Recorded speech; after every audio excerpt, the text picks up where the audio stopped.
Welcome to the inaugural episode of Open Chess with GIRN Live. I will be hosting these twice a month on alternate Thursdays at 12 p.m. Eastern Standard Time, and whatever that is in your time zone. I really want you guys to bookmark that you'll be attending, because the reason is that I want you to tune in and join me for fascinating and probing conversations with inspiring people from around the world. Today's show is aptly entitled Decoding Human Trafficking, on the very day that the United Nations has declared to be World Day Against Trafficking in Persons. My guest for this very first important conversation is a very prominent and vocal advocate against human trafficking here in Toronto, Shae Invidiata. I'm so pleased that with her packed schedule, today of all days, she has been able to carve out an hour to spend with us to educate, inform, and bring awareness to this multi-billion-dollar-a-year flourishing organized crime industry that spreads from the streets of the world to the homes of some of the most richest and powerful people in the world today. Before I welcome her formally, I'd like to tell you a little bit about her. Shae is an award-winning human rights activist, philanthropist, entrepreneur, speaker, and wellness advocate. She is the founder of the not-for-profit organization Them, which is one of Canada's leading voices in the anti-human trafficking movement. Shae is known for her unwavering determination, leadership, and courageous spirit. She never hesitates to hold powerful people's feet to the regulatory fire, especially if it means protecting and improving the life of others. Shae is also a member of the Invidiata team, a leader in some of the most elite luxury real estate markets here in Canada, across the United States, and in parts of the world. At a very young age, Shae learned about the importance of giving back. Shae believes that change and justice can be found in all places, no matter how desperate the odds. Please welcome, officially and formally, my dear friend and superhuman, Shae Invidiata. Thank you so much for being on today, sweetheart. I know that your schedule, especially today of all days, is really insane. And the fact that I get you for the next 50 minutes is just such an honor and a blessing. Thank you so much for joining us, for everyone from around the world to join us and to hear this conversation that needs to be heard, and to create the awareness that needs to be, created in homes, in families, in churches, in schools, in communities, in organizations. Thank you. It's my pleasure to be here with you guys. If you've tuned in before, you'll know that this isn't the first time that Raj and I have sat down, not only to talk about the issue of human trafficking, but powerful, important conversations in general. And so it's always my pleasure and it's my absolute honor to be able to sit with you, whether it's in person or through technology, to bring important conversations to the surface, to help start the dialogue and the ripple effect. So let's do it. I'm excited. I'm looking forward to today. Absolutely. Me too, sweetheart. Well, first of all, I want to begin by saying that I am wearing a Them t-shirt here, as is Shae. You can see that mine says inspire and Shae's says love. These are t-shirts that we promoted last year's annual walk with. And, this year is a very different year. It's kind of been coined the year of change, the advent of the pandemics and the realization of many uncoverings in, various capacities have really come to light on many levels. And, the conversation this year, I feel, Shae, is going to be a lot different than the conversation you and I have had in the past each time, we've come to, this really important day in the year. And that has a lot to do with the fact that there is a lot that is being uncovered, a lot of, thoughts around the concept of human trafficking is changing. And, the masses are starting to understand the deeper meaning of really what this industry is all about. So without, prefacing anything further than that, I want to kind of, bring people up to speed on your journey with human trafficking. Why did you decide that this was your calling in terms of a cause that you needed to dedicate your life to? So it's obviously it's one of the first questions I get asked. Human trafficking in itself is not one of these fuzzy topics. It's very dark, and to wake up one day and just go, yeah, this is what I want to take on. This is what I want to fight. You know, is not usually that common. And so it's a question that I get often. Some of your audience today might know my story started back when I was 18 in 2003. I had moved to the island of Oahu in Hawaii to start my university education. And before leaving Hawaii, I would tell my family and friends, I actually have it written in a journal, that I knew that school, my visa was going to allow me to be in Hawaii, but I really felt that there was something bigger, something greater that was calling me to Hawaii. And at the time, people would laugh at me being like, oh yeah, surfing, right? Like the mountains, the ocean, like so difficult to choose to go to a place like that. And I just really felt that I was really being called there. And within months of me arriving, any of you who have been to Waikiki, you'll know that there's 3 main roads that parallel the ocean. And the middle road is called Kuhio Avenue. And that's where our dorm was. And so we had a downtown campus and we had a windward campus in the mountains. And I was in the downtown one. And it was a hotel, half operated as a hotel, the other half operated as our dorm. And if you stay in Waikiki long enough, Kuhio Avenue is known as Candy Lane. And this is where you would go from seeing board shorts and surfboards during the day with families to, you know, a dusk happening, the sunset happening. And then all of a sudden you would see pretty much like naked girls, more than half naked, that would be walking along Kuhio Avenue, walking along the strip. And I would see this day in and day out. I'd wake up first thing in the morning to go for a surf or go for a run, and I would see the girls. I would go to my night classes. I'd go out for dinner. I'd come home. I'd go out even to the clubs and come back at 2, 3 o'clock in the morning and see these girls. And like I mentioned, I was 18 at the time, and these girls were easily, you know, 12, 13, 14, 15 years old. And we all know that if we put on some red lipstick, we put on some makeup and put on mom's high heels, that a 12-year-old easily can look like an 18-year-old very quickly. And so this is where my journey began, is I wanted to understand why would a girl choose to be in this? Whether you believe prostitution to be right or wrong, for me was irrelevant. I just wanted to understand why. Why would somebody wake up wanting to do this?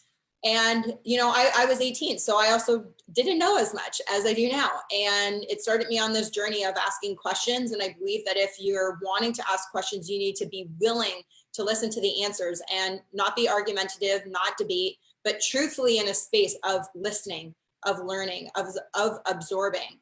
And it's a much longer story, but what I started to learn is the word prostitute that we equate so much with choice is widely misrepresented. And the more accurate word to be using is prostituted.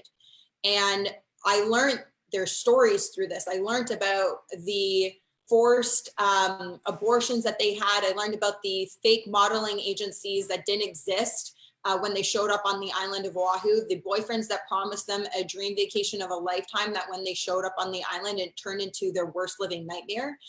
And when you think of the word prostituted, it's amazing how 2 letters on the end of a word can dramatically change the meaning of it. But I realized that these women were being forced to do things that they didn't want to do, that they were being exploited, and that there were people, men, who were profiting off of their bodies. And that is what it means to be prostituted.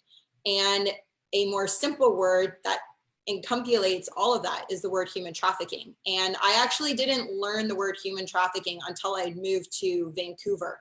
And that's a much longer story, but I was about 3.5 years in Hawaii, about 3 years in journeying with these girls and learning the stories and seeing the pimps. And, myself, I've been recruited as well a couple of times. I still have pimps business cards to this day. Oh. And so, yeah, crazy. You know, and so when I look back and I was like, wow, I was, Can I ask you something there, Shae? So how does a pimp, you know, solicit a person, considering you've been on the receiving end of that? Yeah. So usually there's like one of two things, if not both things, that, you know, a trafficker, a pimp is going to look for. Whenever, I always say, whenever you have poverty and vulnerability in a situation, you're susceptible to human trafficking. And so a pimp is going to look especially for the most vulnerable point. And I never really understood why. I didn't then anyways, I do now, but I didn't understand then why I was getting approached by these certain guys. I had a roommate back in college that she was like completely naive. I could see them approaching her, just in that she wasn't the prettiest girl. She had body images or body image self-consciousness. And so it would be very easy for a pimp, for the trafficker, to prey in on that vulnerability, right? Whereas myself, and for those of you guys who don't know, I used to have dreadlocks, back in the day. I had them for 5 years. And although this was pre me putting my hair in dreadlocks, but my hair was, down to my waist. I used to wear board shorts and a hoodie. And I wouldn't really say like the type that maybe, a guy's going to try to approach to necessarily lure, right? Fast forwarding, and I'll come back, I realized later that I was getting insight and foresight to who all of the pimps were on the streets that maybe I wouldn't have identified before.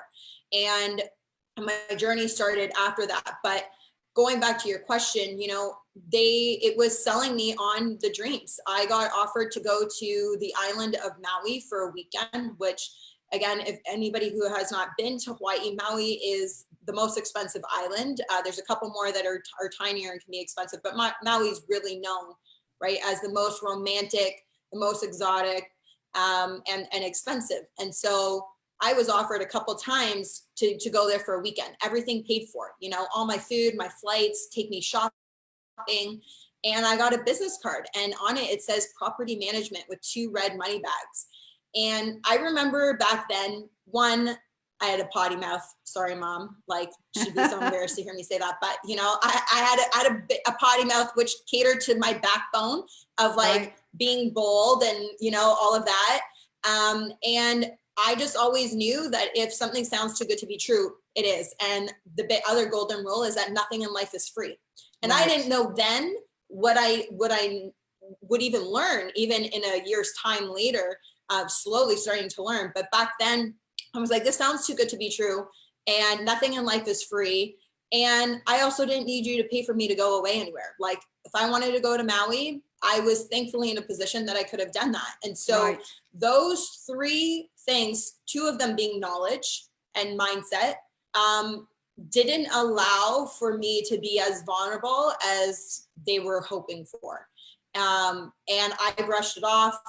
I said a few cuss words, kind of like putting your, money where your mouth is type of thing. I don't need you, and that was it for me, and some of the other stuff, which I won't bring up on camera, looking back on, like, I could have ended up in an alleyway, for just giving the type of disrespect, and mouthing off, really. And so, but it gave me insight, being approached, and it didn't happen to me a bunch of times, 2-3 times max, but it still gave me insight into a lot of the process. And, this is what the pimps are looking for. The traffickers are looking for, is how they can tap into vulnerabilities. And the more you are impoverished, the more vulnerable you are, because somebody who comes in and says to you, selling you on a dream that I can take care of you, I can feed you, I can provide for you, you don't need anybody else except for me. You're the most beautiful woman I've ever seen, or girl, I should say, that I've seen in my life.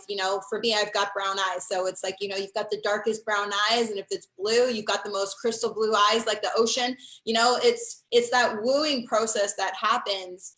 And when you're in a situation where you're either desperate or your physical needs are not being met, of basic shelter and food, this becomes something that you might take a risk on this. And if you're already being abused at home as well, like this is if you're coming from a good home, imagine. Right. But if you're not coming from a good home and you already don't have shelter over your head, or you're a runaway youth and you're on the streets, or you've already been sexually abused by the time you're being approached, all of these vulnerabilities get exposed, and the trafficker can see that and plays in on that. And some of these girls were that way. You know, I learned about the pimps that would pick up their kids from school and drive and take them back from school. And being on an island, it made it that much more challenging to escape. You know, if you're in LA, you might be able to sneak away, try to escape, get on a bus, you know, and book it. But you've got thousands of kilometers of water in between land and Oahu, which makes it that much more challenging. You know, and so after learning their stories, I vowed to myself saying, you know, if this was me, I'd be praying that somebody would be coming for my rescue. I'd be praying that somebody would be telling my story. Right. That somebody would be my voice. And I don't believe in saying a voice for the voiceless. I believe that each girl, each child, each young boy has a voice that's being silenced. And that's what I wanted to amplify. And as long as I had a voice, I was going to do just that. I wanted to tell the world that they're victims. They're not sluts. They're not whores. They're not survival of the fittest. They're not doing what they need to do to provide, to get by, which is a sidebar, a really lame, weak excuse that we've done as a part of society, where we say to our daughters and even young boys that, well, here's an option. That's not an option. That should never be an option in our countries, right? And so I wanted in any country, exactly. And so I wanted to do something, and I didn't know that back then that it was going to mount into founding an organization called Free Them 7 years later, which was in 2010, that would go on to, you know, as you've mentioned, being one of the most authoritative voices on the issue of human trafficking here in Canada, changing legislation, helping to fund the rescue of victims of human trafficking here in Canada and also abroad. So that's the long answer, and believe it, it actually even gets longer. That's the short version of sharing with everyone, you know, where my journey in this, how I got started. Absolutely. So it kind of prompts an obvious question, Shae. There's a lot of very powerful people and organizations and infrastructure in place, as there is with any form of organized crime. Are you not afraid? Are you not afraid that your voice and the amplification of your organization, which goes from strength to strength each and every year, could potentially cause you harm? You know, once upon a time, there was that reality of actual fear. Back in 2011, some of you might remember, it's called the Opapa case that happened. It's still to this date in Canada, the largest human trafficking case that ever went before Canadian courts. And that was dealing primarily with forced labor, although there was sexual exploitation as well, but it was predominantly men in this case. And there was a hit coming in from outside of Canada for the RCP officers that we were working with, and also a survivor of human trafficking that had a frontline agency. At the time, it was called Walk With Me, to basically, you know, take them out for what they were doing. And that it was really nerve-wracking, you know, knowing that, you know, how many degrees of separation are you? Who's seeing your Instagram? I mean, back then we didn't have Instagram, you know, it was only Facebook, but even being on national television, you know, back then, and of course, even now. And, you know, I think when you know, and this goes for anything, you know, not just even our conversation, I think when you know that you are truly living in your purpose and in your calling, not only does it bring you great joy and satisfaction, but you become unstoppable. And, you know, outside of philanthropy or outside of nonprofit work, that makes you succeed in life, right? Like that's where you rise to the top, and however you define what success is. when you look at what we're doing within Freedom and fighting human trafficking, I know that it's what I'm called to do. I know that I am meant to speak up in the capacity that I am. Not everybody's going to be called to doing exactly what I'm doing. Not everyone's going to be called to start an organization. Not everyone's going to be called to use their Instagram, you know, and their platforms maybe the way that I do. Maybe it's a post here and there. Maybe it's telling 5 or 6 people about what they're learning here today. You know, we all have different roles and responsibilities in coming in this issue. And I actually said to somebody the other day, and this is really, it's a true story. I just said, I would rather literally die knowing that I am standing up and speaking truth and defending for justice and fighting for freedom. Well, freedom, play on words. I meant to say freedom there, but you know, fighting for freedom than to go about my life not saying anything at all, or even dying anyways and not saying anything at all. And I'm not afraid of death. I feel that, you know, everything that I've done in my life, that if, you know, God forbid, knock on wood, you know, something were to happen to me tomorrow, I've done my part, and hopefully it would encourage and inspire enough people to keep the torch going and to keep speaking up, because we do need that, you know. And you know, Shae, we do need where you're going, like, it's not as afraid. Absolutely, but you know, it's easier said than done, and you are a testament to your true north, your purpose, and your conviction around the fact that the more awareness that we create around this, the more chances we have of collaborative help.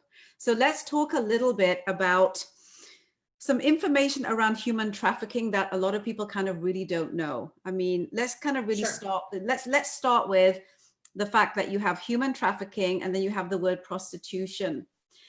These are oftentimes confused. Let's start there.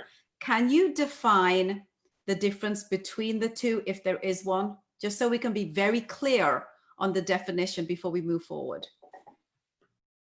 Yeah, that's a good question. Some of you out there might disagree with me on this, and that's okay. So prostitution can be labeled as the oldest profession in the world. I say it's the oldest oppression in the world. You can come argue with me about that. I think that there is, again, how you define a situation, how do you define what choices, and truthfully define what choices. When somebody knows their value and worth has not been you know, sexually abused at younger ages, when they have food and they have basic needs met, the probability, you know, is not really there. The probability is not as high. When you look at just what the word prostitution is, it's somebody selling their body for sex, right? Like that's the short term. Human trafficking, and I'll also explain human smuggling, might as well, because there is a difference. So, and people get that very confused. Human trafficking is the illegal, non-consensual act and movement of a person, whether you're being moved from, you know, I'll use terms that are used in places like whether you're being moved from the UK to Canada, from Toronto to Mississauga, Toronto to Vancouver. It's the illegal, non-consensual movement of a human being who's being exploited for profit, whether that is sexual exploitation, whether that's forced labor, whether that's debt bondage, which, you know, when you start talking about debt bondage and chattel labor, that takes place a lot more in Southeast Asia and places like India. And it's the illegal, non-consensual relationship, simply put. Whereas human smuggling is the illegal, consensual relationship that takes place. What do I mean by that? Let's say I'm coming from, you know, I'll just say India, you know, because we brought that back up. But let's say I pretend that I'm a human smuggler and I'm in India, and, you know, Raj, you say to me, I really want to come to Canada. I have no papers, I have no reason, no way to get into the country. Can you get me in there? So it is an illegal consensual agreement that I am going to bring you somewhere. So that's the main difference. But usually what happens, and oftentimes, is that that arrangement of human smuggling, illegal consensual, upon arrival to your destination, be it Canada, be it Eastern Europe, wherever it is, oftentimes that switch will flip and that human smuggler becomes your trafficker very quickly. And they have already your passport and your documentations, and now there's a debt on your head for the transportation, all kinds of things that you thought you'd already paid for up front. It now has interest on it that you need to pay more, and you're not able to leave that relationship with your smuggler that's now your trafficker until that debt is paid off, be it through forced labor or sexual exploitation, the two most common forms of human trafficking that we have. So the how confusion that happens. Yeah, go ahead. Go ahead. Well, finish your thought. So the confusion is that because prostitution, the word, has so much choice around it that misconstrues consent in it, oftentimes when you hear the word prostitute, you think of somebody, oftentimes a female, who is consenting to the sexual acts and getting paid, and that the money exchange makes it consensual in oftentimes in society's head.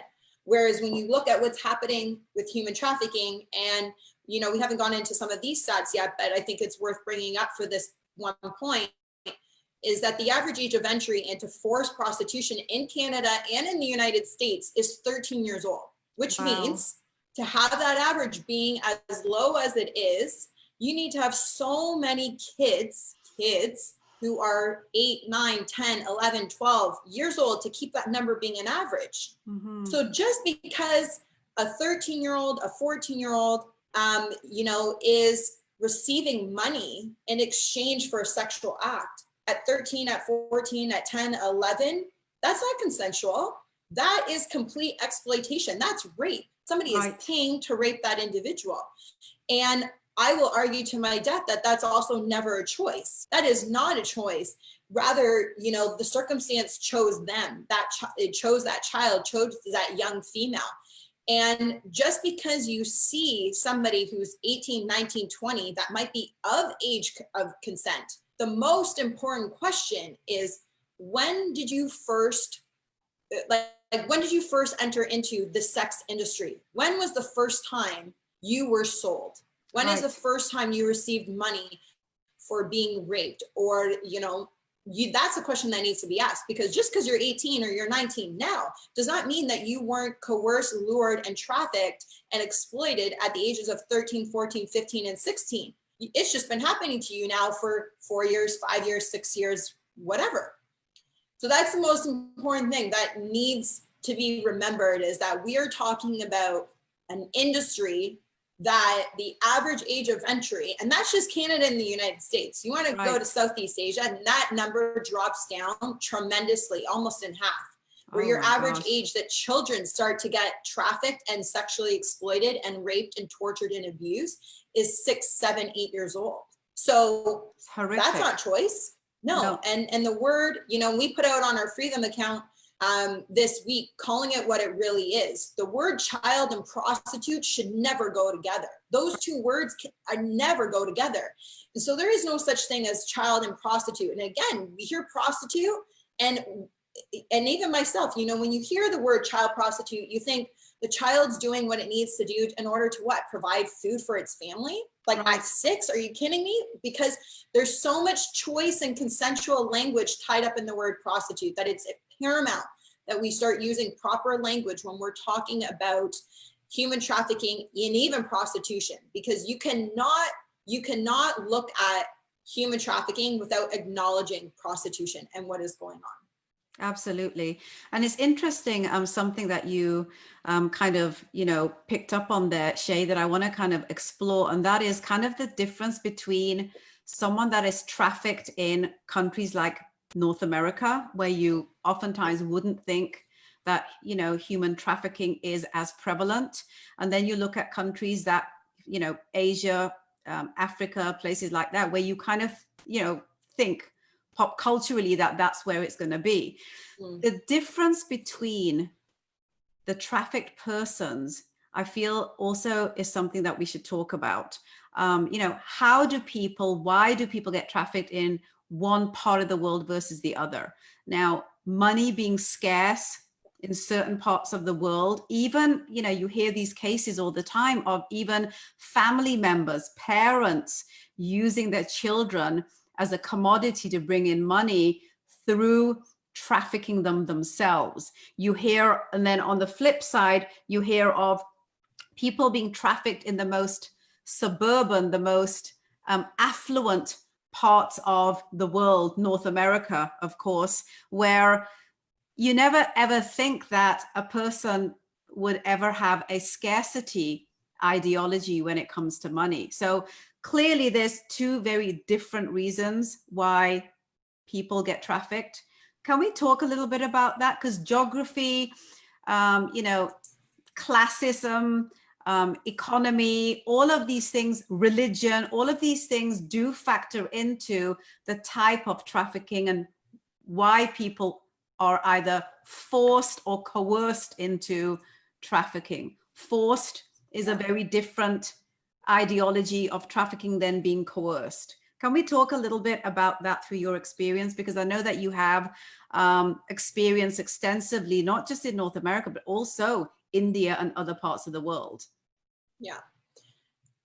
And you know, for those of you guys who don't know, I'll just take a little sidebar to say that Free Them, we support and work with, it's an organization called International Justice Mission.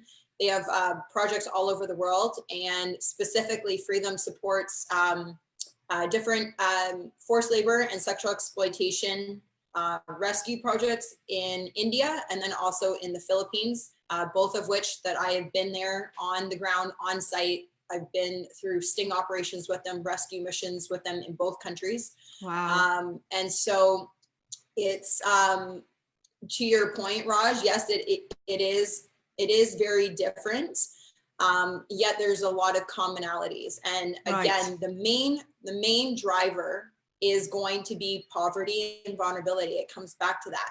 If you could eliminate the impoverished situation in places like Kenya, in, you know, different, in Romania, you know, and throughout Eastern Europe, you go to Southeast Asia and go into Thailand and Vietnam and Cambodia, right? If you were to eliminate the poverty, you eliminate the vulnerability. And when you do that, there's no reason you're not susceptible anymore to human traffickers. The biggest thing outside of poverty and vulnerability is basic economics.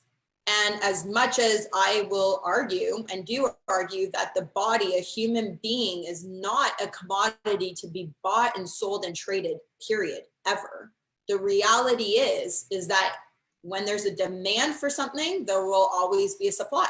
Absolutely. And if there was no demand in Cambodia, in Thailand, in Vietnam, in the Philippines, in India, to literally buy children who are 3, 4, 5 years old, and the United States too. Like, I know we're talking a little bit overseas, but 80% of all sex tourism in the world comes from the United States, comes here, you know, it's in our backyard. Right.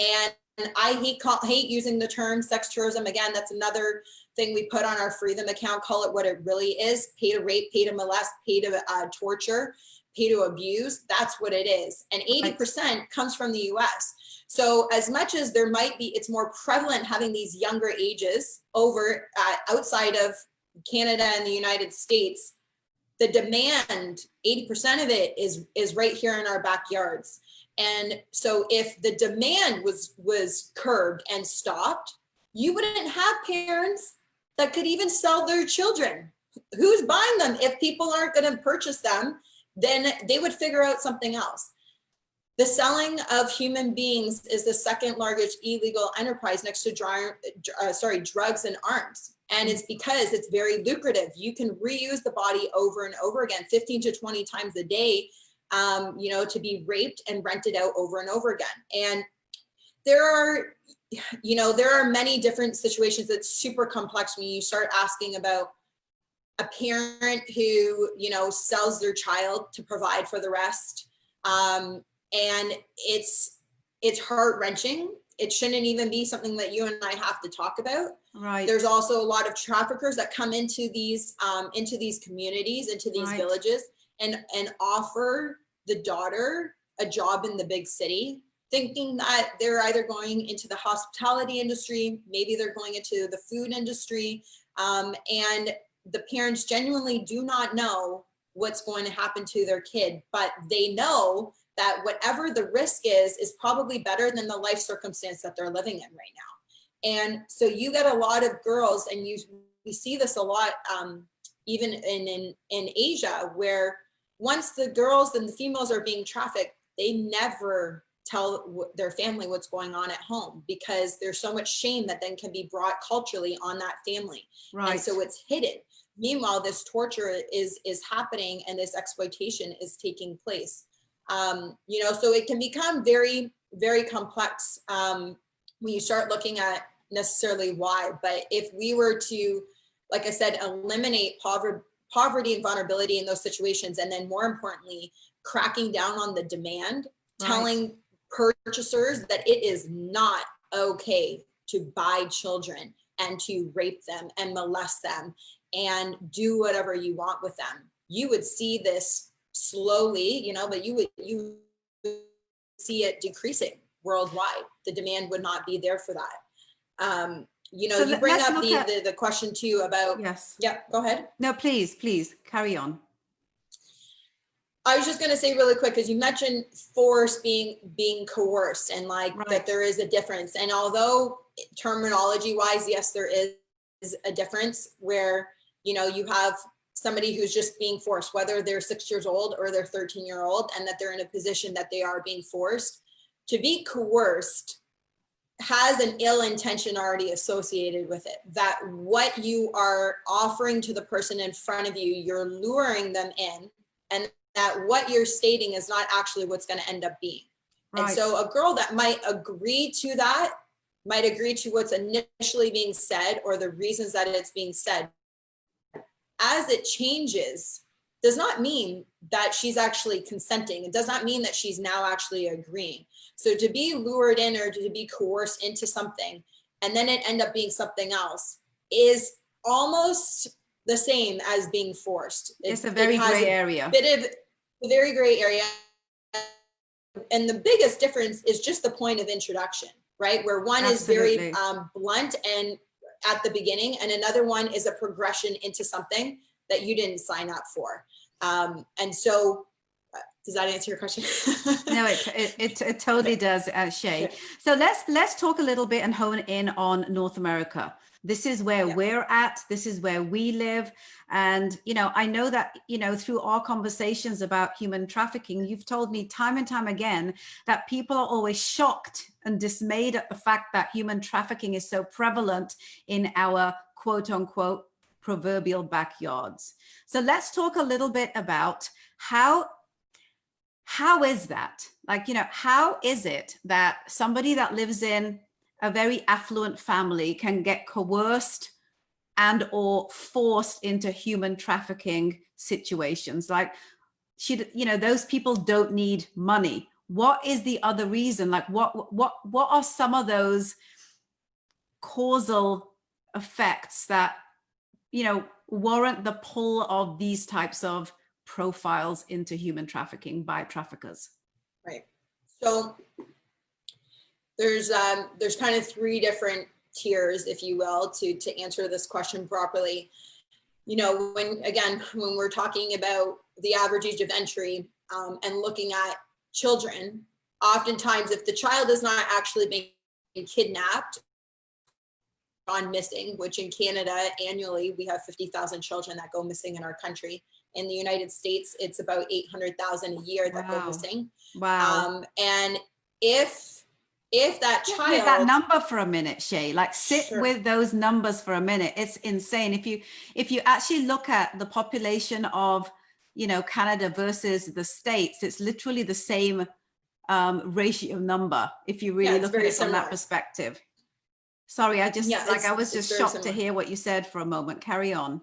No. I mean, and I always like to break it down. I should have done this, you know, before, but even like 800,000, when you think of taking like, let's say half of all of Toronto, right? That's practically all of the children who go missing every single year in the United States. You have over 300,000 victims that are domestically trafficked in the United States every single year, which I believe actually is like around the population of Oakville, if I'm not mistaken. And so I always say, like, imagine all those people, because that's much easier to conceptualize, right? Like what that number means. And they're just vanished. They're missing, they're gone. And I'm convinced that, knowing what I know now around the issue of human trafficking, if they've not found the bodies, that these kids are in the trade and they're being exploited.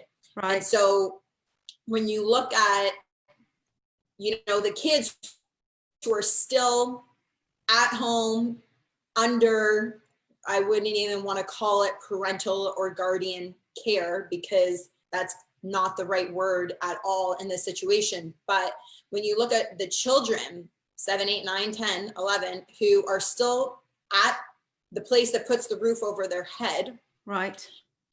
These are by individuals that the victim knows, right, is associated to. And sometimes it's, you know, from a family member, you know, or like I said, somebody that victim knows. And so you have sometimes the actual parental care that is exploiting their child, whether it's online, for the purposes online, for child rape videos, which again, most people will say child pornography. And I say that those are two words that don't ever go together. Let's call it what it is. You know, exactly. Child rape videos, that's 100% what it is. Right. You know, so you have that can take place right underneath our noses without anybody knowing, you know. Then so why would a girl, Shae, why would a girl that goes to school locally and is, you know, doesn't have to worry about money, and why would she fall for something like this? So again, a trafficker is going to tap into the vulnerabilities of that girl. And so you might be talk about some of those. Yeah, because there's a profile. There's profiles that traffickers are very familiar with. Talk to us about those profiles. Like, what are some of the characteristics of these profiles that are more susceptible to be trafficked? Yeah, like if you're coming from a well-to-do family, you know, the guy's going to come on as a boyfriend figure. He's going to be trying to pick you up. So playing you out with compliments. And whether this is and I mean, I know we're still in COVID right now, but typically when the malls are open and movie theaters are open and coffee shops are open, you know, these are areas where girls can be lured by traffickers. And whether you're with one girl or you're with a group of girls, that guy is going to come on and single you out and give you all of the attention in front of your girlfriends. And, you know, whether you guys think he's good looking or not, you know, as a girl, it doesn't really matter. What matters is that he chose you. He chose you over everybody else. He chose you over your other girlfriend, if there's only two of you. And he starts bigging you up, right? He starts telling you how beautiful you are, and you're like, oh no, or maybe you don't say anything at all. And he says, no, seriously, like, you're the most beautiful girl. You caught my eye from across the street, across the mall, across the food cart, across the theater, whatever it is, right? Across the high school, you know, smoke pit, whatever, even though no kids should be smoking. But like, you know, at high school, they have, you know, the pits there. And, you know, he's going to tell you how amazing you are, how incredible you are. You're silly if you don't see how incredible you are. He wants to show you. So he wants to take you out for coffee dates. He wants to spend time with you. And a majority of these traffickers, these pimps that come off as boyfriend figures, are going to be between the ages of 18 to 30. And if you're 13 or 14 years old, play this out in high school for a moment. If you're 13 or 14 years old, are you going to come home and ask your mom or your dad or both if you can go to the mall to go meet an 18, 19, 20, maybe a 30-year-old guy? Right. You're not going to tell them. No, you're not going to tell them. At the age of 13 and 14, even at the age of 16, I would have been a little apprehensive to be like, I'm going to meet up with an 18, 19-year-old. I'm pretty sure my dad would have been like, you know what? Let me take you. I'll drop you off. And then in front of me, he would literally smack that guy, want to kill him, and then smack me upside of the head to say, like, what are you doing? Right. Because an 18 to a 30-year-old has no business, has no purpose to be spending time with a 12, 13, 14, 15. I'm even going to go as far to say 16-year-old. It's just at that age inappropriate. You know, you shift up into your 20s and having that 2-3 year gap, that's a completely different story, right? But when you're talking about kids, when you're talking about teens, those type of age differences matter. And an 18-year-old has no business with a 13-year-old. So what happens? You start lying. You say to your mom, you say to your dad, I'm going to go meet Sally, I'm going to go meet Tina, whoever, at the mall, at the movie theaters, whatever, so that you can go meet up with this guy. And when you're meeting somebody for the first time, even Raj, you know, I remember when you and we first met and we sat down and had our first real chat. Raj and we met through business. So when we sat down to have our first personal one, it's like, you're doing what? You're on a first date. So it's like, how many brothers do you have? You know, I have a younger brother, 2.5 years younger. I know you have a brother. I know, like, you know, you were married, like you have a son, right? You start telling each other about each other, personal things. Where did you go to high school? Where, you know, have you always lived in Oakville? You start telling that person in front of you very innocently information about you. And you think he's interested in you, and he's collecting the blackmail that he's going to use on you later to say, if you don't do what I told you, if you don't make back the money I've spent on you from the clothes, from the movies, from the coffees, from whatever it is, the gas to come see you, whatever it is, I know where your brother lives. I know how old your sister is. I know where your family is. And you're going to have to explain to them. And so there's this fear that is embedded in these girls. And they think that they're going to be doing something maybe one time. And there is no such thing as one time. Right. It only gets worse and worse and worse. The control gets worse and worse and worse. The abuse starts and gets more intense. Oftentimes drugs and gnarly drugs are introduced to keep these girls not only dependent on their pimp, but then at some point, it also helps to numb them from all of the men that they have had to service, right? Right. And so you get yourself into this hole of, you've now racked up a debt that you need to pay back. You're so scared that your parents are going to find out, your friends are going to find out. That he has videos of you doing horrific things that you would never, and embarrassing things you'd never want anybody to see. That you're all of a sudden in over your head going, where is my escape? There's drugs. There's, oftentimes these pimps and traffickers also have guns with them. You know, being able to just leave is not an easy thing to do. And there are many times where there's demonstrations done in front of the girls who say no to make sure that they never say no again. Sometimes that results in them seeing other people being severely beaten, seeing some other girls severely beaten to the point of even death at times. And so these are realities where you can come from a good family, and the same thing can happen if you come from a not so good family. And the main difference is that you're going to have maybe parents that actually don't notice at all what's going on with you. Whereas if you come from a good family, your parents are going to be like, she's all of a sudden started lying to us all the time. She's always abrupt. She's moody. And if you're 13, 14 years old, parents oftentimes dismiss it as going, what? Well, this is their teenager years, and now this is when they hate me till they're 21. And they don't think anything other than that. Right. And so this is why conversations like this, and we have so many people that are tuning in today, that like, you need to tell the adults, you need to tell parents, you need people who have kids, they need to become more aware. If your kid has a tablet, has a smartphone, has access to Instagram, Facebook, Snapchat, etc. Because even still, back in the day when I went to the mall, which number one, real talk for a moment, My mom at the age of 12, 13 would never have dropped me off at the mall by myself, ever. Like, I was way too young for that.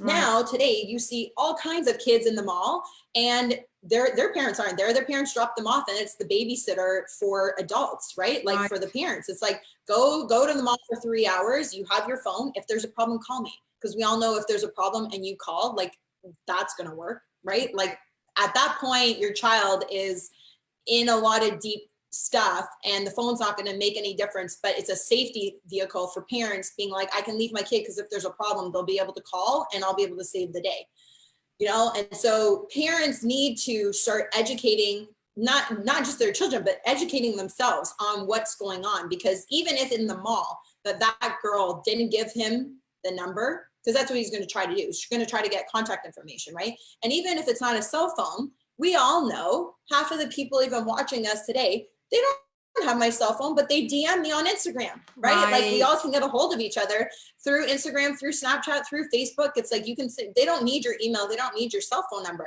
So even if the guy's like, you know, can I get your number? It's like, oh, I don't know. Okay, well, what's your handle? What's your Instagram? And don't we all give that up so easily? Absolutely. Freely, right? So let me ask you this, Shae, because I'm being told that we have a few minutes left. Sure.